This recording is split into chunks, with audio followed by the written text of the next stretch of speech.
Hi, everybody. Welcome to my homestead and welcome to my channel. My name is Jared. There's a new post by President Dallin H. Oaks. I got a message from Kaitlyn with Anticipating Christ's Return.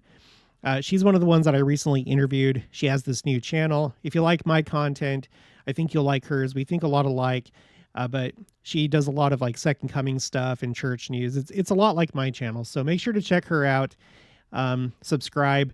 And she did a video about this most recent post by President Dallin H. Oaks. I'll put a link for that in the description box below.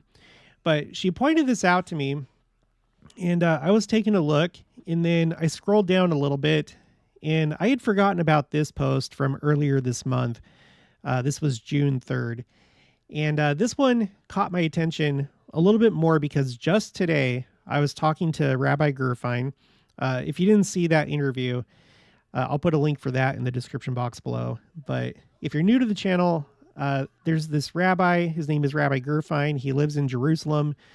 And I talk to him once a month, typically the first Tuesday of each month. And we were just talking about numbers. We were talking about the numbers 10, 40, 49, 50, 70, and the Jewish perspective on that, which I think there is value in that. And in this post, the second most recent post by President Oaks says this: "This year marks 40 years since President Russell M. Nelson and I were both called, sustained, and set apart as apostles in the Quorum of the 12. And we've talked about this before, that they've both reached this mark of 40 years as apostles in the church. And this is something that I think is significant. I really, truly do.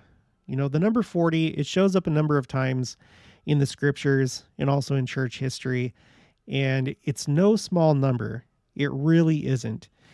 So you may remember I have this spreadsheet called Quotes Numbers. And not only do you have President Oaks pointing this out, but this is something that President Nelson recently pointed out in his most recent talk in General Conference. I have it right here.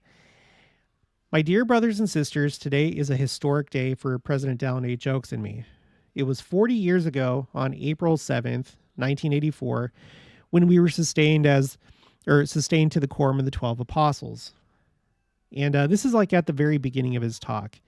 This is from his talk called Rejoice in the Gift of Priesthood Keys in the April 2024 General Conference. Before that point, you might remember, I covered this before. This is from President Gordon B. Hinckley, at the time second counselor in the first presidency, the April 1984 General Conference. The name of the talk is Small Acts Lead to Great Consequences. And he says, "We have enjoyed a conference that has been remarkable, I think, in a number of ways. The naming of two men to the Council of the 12 on one occasion is something that has not happened in a long while. The last time it happened was 40 years ago, when President Kimball and President Benson were so named." There's a lot of other interesting circumstances to the call of President Nelson and President Oaks to the apostleship. Namely, there was something very strange going on with the Quorum of the 12.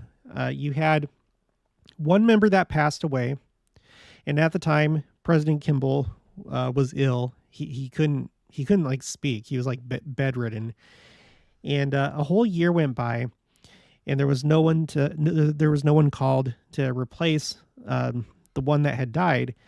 And exactly 1 year later, the next apostle passed away. The exact same day, a year later.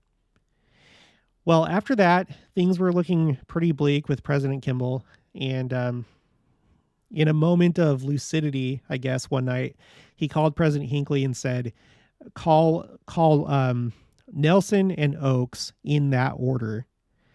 And we've covered that story before, but as a result of that, that's why President Nelson is currently the prophet. And we don't know what's going to happen, but according to President Hinckley, the last time that there was something like this, it was two men that were called to the 12 and then later became presidents of the church. Seems like something similar is going on here. But anyway, 40 years before, they were called, and now here we are 40 years afterwards, and they're both mentioning it in General Conference and in the case of President Oaks on social media. And I don't think it's any small thing because of what 40, like what it represents. Okay, that's what we're going to go over in this video is the number 40. I've finally fleshed this out. There's probably more that I can add to this, but this will give you a good idea of why this is possibly significant. And I think this is actually pretty eye-opening. So the first thing on my list for 40 is the 40 days and 40 nights of rain that caused the flood. So I had forgotten this. Okay. I have not thought about these concepts for a while, or at least I haven't looked into them in depth for a while. But 40 days and 40 nights was not the length of the flood. It was the amount of time that the rains fell that produced the flood. And then the flood went for 150 days. So let's just read a little bit from the scriptures here. Genesis 7, 4 through 17. I'm not going to read the whole thing, but in verse 4, for yet 7 days I will cause it to rain upon the earth, 40 days and 40 nights. And every living substance that I have made will I destroy from off the face of the earth. Okay. For yet 7 days, so there's like a 7-day period, and then it's going to rain for 40 days and 40 nights. And then later, and the rain was upon the earth 40 days and 40 nights. And the flood was 40 days upon the earth, and the waters increased and bare up the ark, and it was lifted up above the earth. So it's like after the 40-day period. At that point, the flood was like at full height. The ark was taken up, which there could definitely be symbolism behind that. Because as we look to the second coming, we know that that's something that's literally going to happen to all of us that are alive and worthy. Will be caught up to be with Christ, along with the resurrected saints, in the midst of the pillar of heaven, right? Okay, continuing, it talks about the depth, which I've recorded this under 15. The depth of the flood was 15 cubits. And then in verse 24, it talks about the length of the flood. And the waters prevailed upon the earth in 150 days. So 15 cubits deep and then 150 days. It feels like those two go together because you have a 1 and a 5, but that might be for another video. Now, what I noticed is this pattern as we go through these different 40s. Like what you'll have is you'll have a period of 40 something. And once that's done, that's when something happens, or it happens at the end.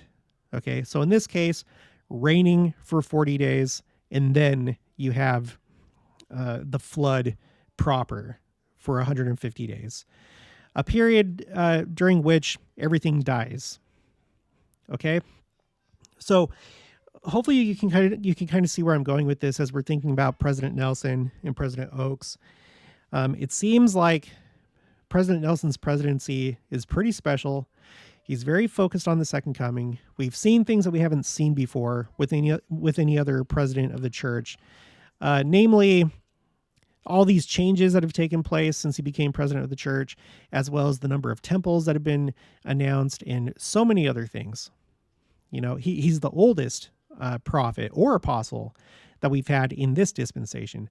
It feels like something special is going on, both in how they were called, and now here we are toward what seems like the end, and they've reached this 40-year mark. And I truly feel like these are going to be two really key prophets, apostles, when it comes to the second coming. So you get what I'm saying? It could mean something that they've reached 40 years. You have 40 years, and then after that, something happens. But we'll have to wait and see, but it could be that something happens.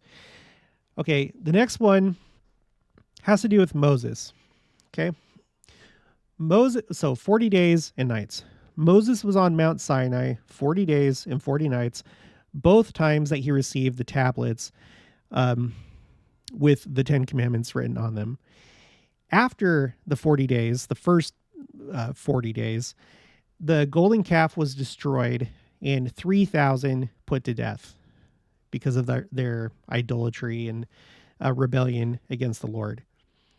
Okay, so you see this. You have 40 days of Moses being on the mountain with the Lord, receiving the law, receiving the Ten Commandments and everything else that was going on that we were not privy to.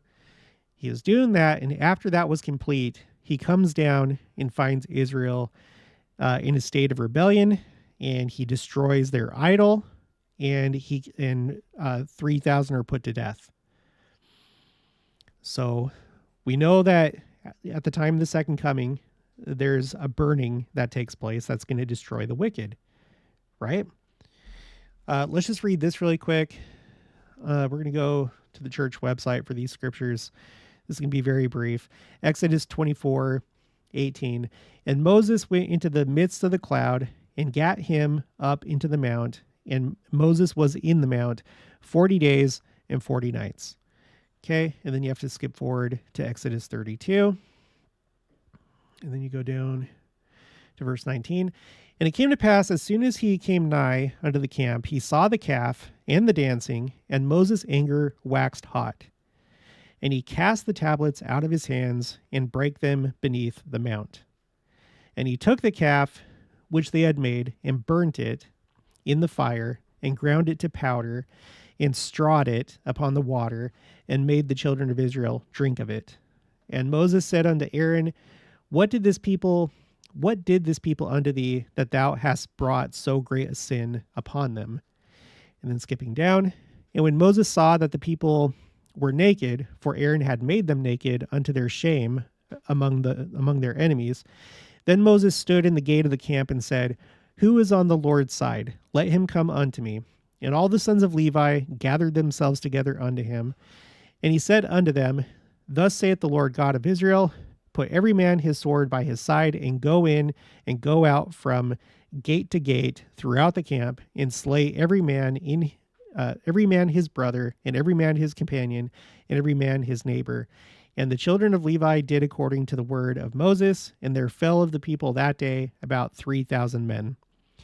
For Moses had said, Consecrate yourselves today to the Lord, even every man upon his son and upon his brother, that he may bestow upon you a blessing this day.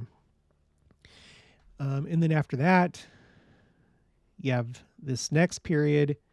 Now, Rabbi Gerfine had said that there were 3 times that Moses went up and was on Mount Sinai for 40 days.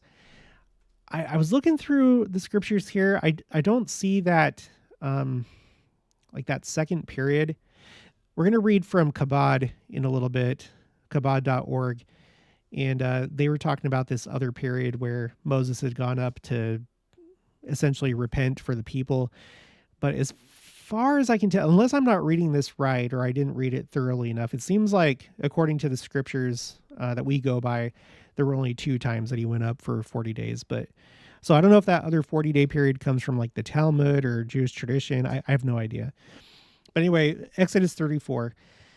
27 and 28. And the Lord said unto Moses, Write thou these words, for after the tenor of these words I have made a covenant with thee and with Israel. And he was there with the Lord 40 days and 40 nights. He did neither eat bread nor drink water. And he wrote upon the tables the words of the covenant, the 10 commandments. Okay, so he was essentially fasting 40 days and 40 nights, which, in my view, that's essentially like a foreshadowing of Christ when he started his mortal ministry. He started with a fast, and we're actually getting to that in just a minute. Okay, so let's get back to the spreadsheet. So we talked about the 40 days and 40 nights of rain, and then came the main part of the flood, like the full destruction period. And then in the case of Moses, 40 days and 40 nights, in the presence of God, he comes down and destroys the wickedness that he finds, the gold calf, and then 3,000 are put to death. Okay, and then after that, or during this time really, Israel wandered in the wilderness for 40 years after leaving Egypt. And then after the 40 years, which was a time of cleansing because the older generations that were in Egypt were not allowed to go into the promised land. So after the 40 years, that's when they go into the promised land. And what happens is destruction of the wicked. You have all these wicked cities and nations and peoples that are destroyed by Israel. Just think of Jericho, for example. I've talked about the fact that I think that the story of Jericho itself is a foreshadowing of the second coming. That's the first time in the scriptures that you see a set of 7 trumpets, or it was actually shofars, ram's horns, which caused the walls of Jericho, which I think would symbolize the world, to fall. And then afterwards, everyone's killed and destroyed, except for Rahab and her family. So anyway, so you have this 40-year period of preparation. Rabbi Gerfein talked about the fact that 40 is like a period of he used the word incubation, or you could use gestation, because for humans, our gestation period is about 40 weeks, typically. This is from New York State Department of Health. It's just one of the first ones that came up, but 40 weeks. So you have like 40 weeks of growth, essentially. So that's kind of like what Israel was going through. They'd been in Egypt for so long. It took time for them to be prepared and worthy to inherit the promised land. And then once they did, that which was there that was wicked was destroyed. So, okay, remember, we're talking about all this in the context of President Nelson and President Oaks now having completed 40 years, because if they are like key prophets and apostles when it comes to the second coming, it would make sense to me. It would make sense that the Lord would follow this pattern. He repeats it a number of times. We're going over all the different times that I have so far on the spreadsheet. The next one is Christ. Okay, he fasted for 40 days, and what's interesting here is the Joseph Smith translation sets it straight. So this is how it goes. So Matthew 4 verses 1 through 2.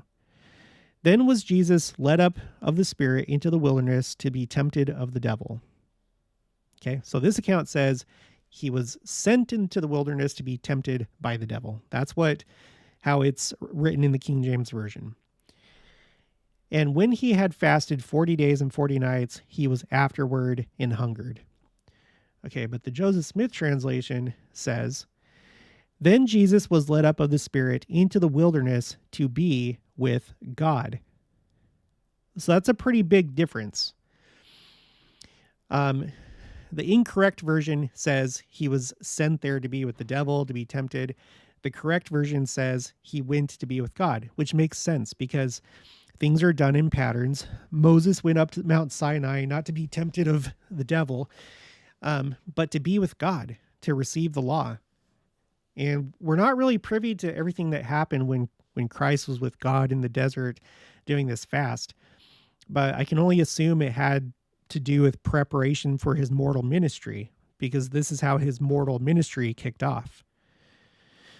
So Jesus was led up of the Spirit into the wilderness to be with God.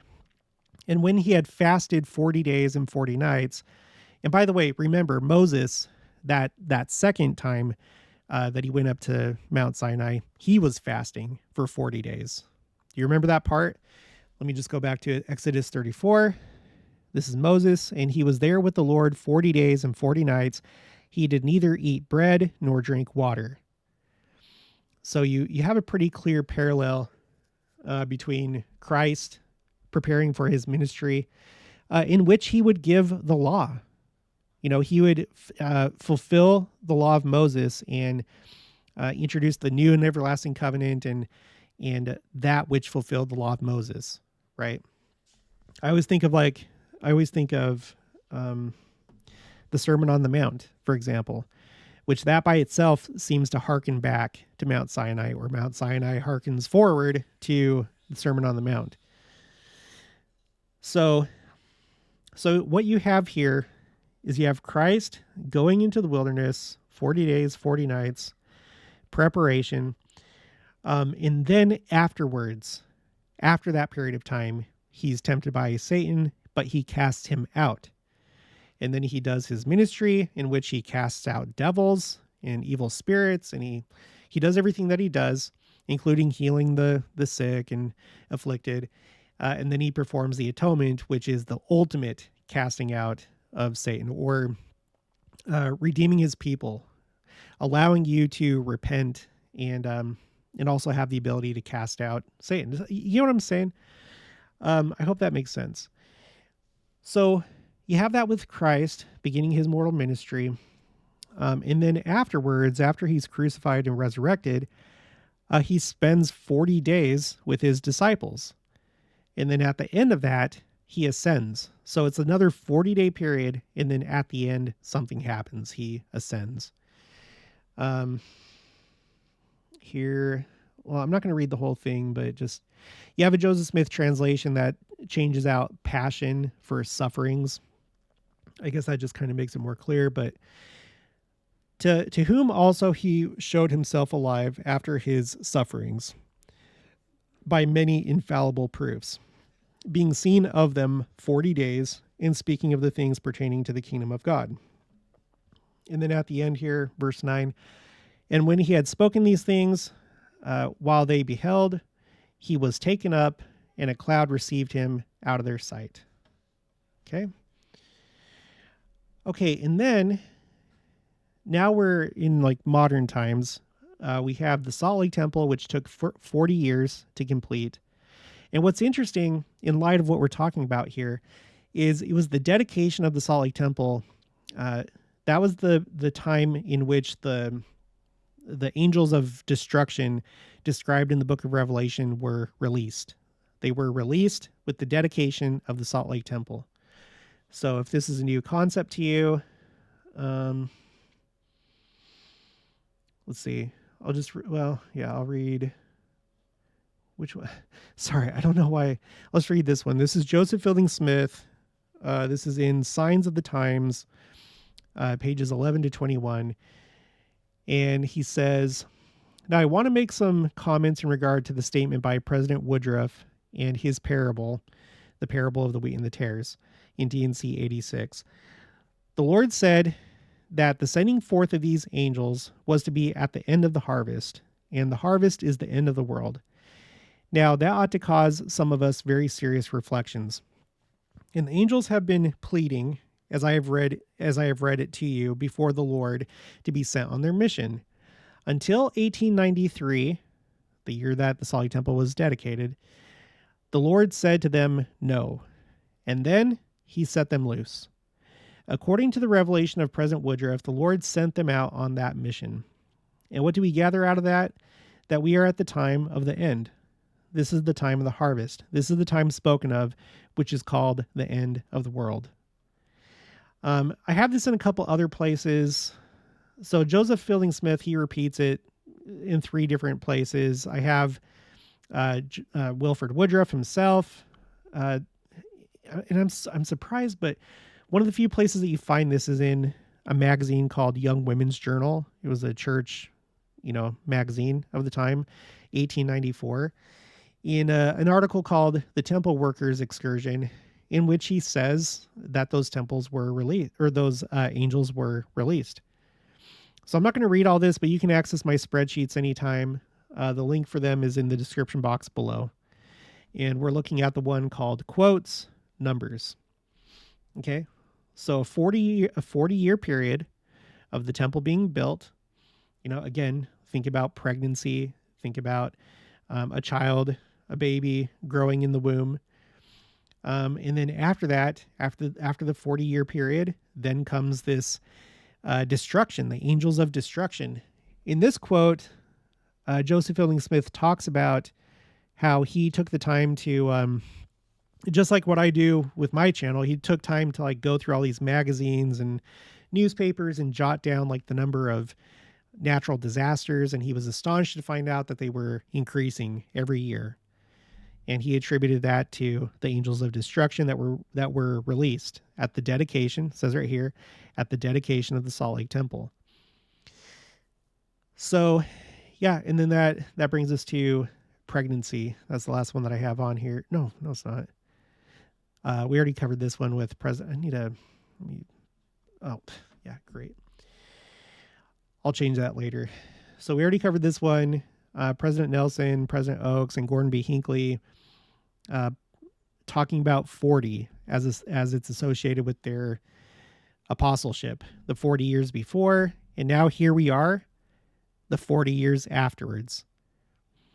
So I would not be surprised if things happen soon.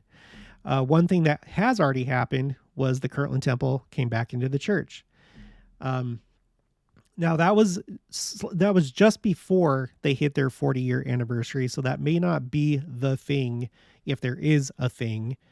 But if there is a thing, I can only assume it's going to happen soon. So I'm not saying that anything will, but I wouldn't be surprised.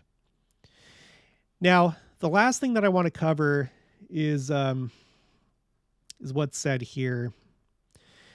Okay, this is kabod.org. This is, there's like these different Hasidic dynasties within Judaism. And this is a group that they have like, they basically are focused on in like this outreach effort to Jews that are not practicing the religion to try and get them to keep the commandments and live a religious lifestyle. So this is a great place to go for people that aren't familiar with Judaism. They explain a lot of things in a pretty easy to understand way. This article is called, "Why Did Moses Go Up on Mount Sinai for 40 Days? Question: After the giving of the Torah, Moses went up Mount Sinai for 40 days. After the golden calf, he went up another 40 days, and then he went up the final time for yet another 40 days to secure complete forgiveness from God. What's up with the number 40? Reply: the number 40 is actually highly symbolic in the Torah, but since you ask specifically about why Moses had to go up the mountain for 40 days and nights, I'll address that first. Okay, 40 days for a baby to form. Now, again, think about one of the symbols of the second coming, which is pregnancy. You know, the child that's born. So essentially, well, you have the one symbol of it in Revelation chapter 12, where it talks about the woman that was pregnant and she gave birth to a child. The woman was symbolic of the church, and then the child is symbolic of the political kingdom of God, and how that did come forth in Christ's dispensation. Had he not been crucified, if the apostles hadn't been killed, if everything had quote unquote gone right, his political kingdom would have been established right then and there. But that's not how it was going to happen, of course. But it is coming in the last days, right? And that's what we're going to see during the millennium. Christ is going to be king of the world. He's going to have a political kingdom. And so this child, this baby that was born, is coming. And also there's the analogy of how, like, you don't know the timing of the second coming, but it is similar to a woman who's pregnant and you know that she's getting really close to delivering her baby, right? So interesting stuff when we think about the second coming and the number 40, and that's how long women are typically pregnant before they give birth. The Talmud explains that it takes an embryo 40 days to form in its mother's womb. Thus, just as it takes 40 days of preparation for a new being to emerge, so too it generally takes 40 days for a new spiritual entity to come into being. So if we were to apply that to President Nelson and President Oaks in their time as apostles, maybe this time, this like 40 years, has been a time of change, like spiritual change. You know, the way that it's worded here, a new spiritual entity that comes into being. And one thing that makes me think of is this. If we go to my spreadsheet called Timeline Phrases, during President Nelson's presidency, there's a term that's been used that you don't see in the years before. And I know you've heard this a number of times: a higher, holier way, right? higher, holier methods, higher, holier. I did a video about this phrase, and every time that it's used in the scriptures, it's associated with like a dispensation change, going from one dispensation to another, or from a state of apostasy to a new dispensation. So when you look at this column right here that I have highlighted, you don't see higher and holier before President Nelson's presidency, except for 1985. And that's it, right? So it's pretty clear that he intends for us to move into like a new phase, a higher, holier way of doing things. So I feel like that matches up pretty well. Okay, 40 years to comprehend.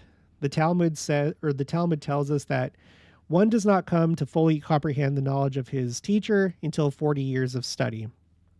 Since a day up on high is certainly equal to a year down below, Moses learned Torah from God atop the mountain for 40 days so that he could fully comprehend the Torah. Okay, and this is an interesting concept too. You think about the fact that we just celebrated the 200th anniversary of the first vision. And you can divide 200 by 40 and you get 5, right? So it's a multiple of 40, 200 is. All right, let's continue. Other 40s, something deeper. If we look in the Torah, we find many other things that are associated specifically with the number 40. In the episode of Noah in the flood, we learn that it rained for 40 days and 40 nights. A mikvah, which it's a different word. It's a Hebrew word, but it's essentially a baptismal font. That's what we would call it. So you could say a baptismal font needs to have 40 se'ah, which is a measurement of water, in order to be able to purify someone. In fact, this is one of the explanations as to why during the flood it rained for 40 days, corresponding to the 40 se'ah of a mikvah, or a baptismal font. Regarding the maximum amount of lashes one could get, the Torah describes the amount as 40, albeit in practice one could get a maximum of 39. According to the Talmud, it took 40 minus 1 types of creative work to build the Mishkan, otherwise known as the tabernacle. Okay, under this next section, there's this. The section's called transformative. The mystics explain that any preparation for a transformative change is associated with the number 40. Thus, whether it is the flood water of Noah, which cleansed and purified the world, going to the mikvah, which purifies the person, lashes, which atones for one's sins, or receiving the Torah, each is essentially a catalyst for transformation, and it is therefore associated with the number 40. So, again, are we going through a transformation right now, specifically with President Nelson and President Oaks, and for how long they've been apostles? You might think, well, it doesn't really matter because President Nelson has only been president of the church since 2018. That's not 40. But you know what? I think the Lord can work through any of his apostles and give them specific ideas, concepts, or they do their work, as apostles, and then culminating in their presidency. So, I don't know. Again, transformative. I think about this, higher, holier with President Nelson. It's a transformation that's taking place. Everything's supposed to be higher, holier. We went from home teaching and visiting teaching to ministering, for example. We have the home-centered church, the Come Follow Me, home-centered church-supported, I think is the way that they say it, and a bunch of other things too. So I don't know. This makes perfect sense to me. I'm going to skip this next part. It has to do with Kabbalah, which I'm not as interested in. It's Jewish mysticism, and I don't know. I don't really know how much truth, if any, there is to Kabbalah. Anyway, the ultimate 40. The Lubavitcher Rabbi explains that just as the first time the Jews went into the land of Israel, it was after a quote-unquote preparation of 40 years in the desert. So too, the number 40 is associated with final redemption, which you and I would think of as the second coming in the millennium. Right? For the Jews, Messiah hasn't come yet. When he does come, it's the final redemption of the Jewish people, and the Messiah initiates the messianic age, 1,000-year period of peace. So that's the way that they view it. We view it as the second coming in the millennium. So it's interesting that if the Jews could see our point of view, if they were to consider the way things have been going in this dispensation, if they would look at, for example, the Salt Lake Temple being built for 40 years, and then after that, the angels being released, and, that kind of initiating the period of time where the church is headquartered in Salt Lake, you could think of it that way too. Or, if they were to look at President Nelson, say that President Nelson or President Oaks becomes the president of the second coming. And as the Jews, after being converted, as they learn the history of the church and they look at the most recent president or the president of the second coming, I think it would make all the sense in the world to them that prophet was an apostle for 40 years. I think that would make perfect sense to them. Right? Here it is. It was after a preparation period of 40 years in the desert. So too, the number 40 is associated with the final redemption, or the second coming. In the Talmud, Rabbi Eliezer says, the messianic era will be 40 years, as it is stated. 40 years will I strive with the generation. The commentaries explain that Rabbi Eliezer was not limiting the time of the messianic era. On the contrary, what he is referring to are 40 years of the messianic era that will precede and prepare for the resurrection of the dead. Now, this is interesting because, again, if President Nelson is the prophet of the second coming and he's been an apostle for 40 years, well, we know at the time of the second coming, that's when the resurrection takes place. So President Nelson reaching 40 years, this period of preparation, incubation, whatever, and then after that, you have the destruction of the wicked and the resurrection. I think this would make perfect sense to a Jew. Okay, so on the contrary, what he's referring to are 40 years of the messianic era that will precede and prepare for the resurrection of the dead. Indeed, the Zohar states that there will be 40 years until the resurrection of the dead. So that's pretty much it. I can't say for sure that there's anything to this 40 years of President Nelson and President Oaks. I just wouldn't be surprised. And all that we can really do is take note of these things and just watch and see what actually happens. Because ultimately, that's what counts, what actually happens. But it's interesting stuff to think about.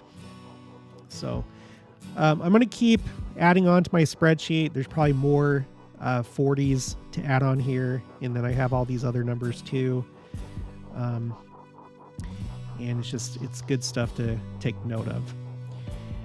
Okay, well, that's going to be it for this one. If you haven't already, please make sure to subscribe, like this video if you liked it, leave your thoughts and opinions down in the comments below. Also, make sure to share it, and I'll talk to you guys later.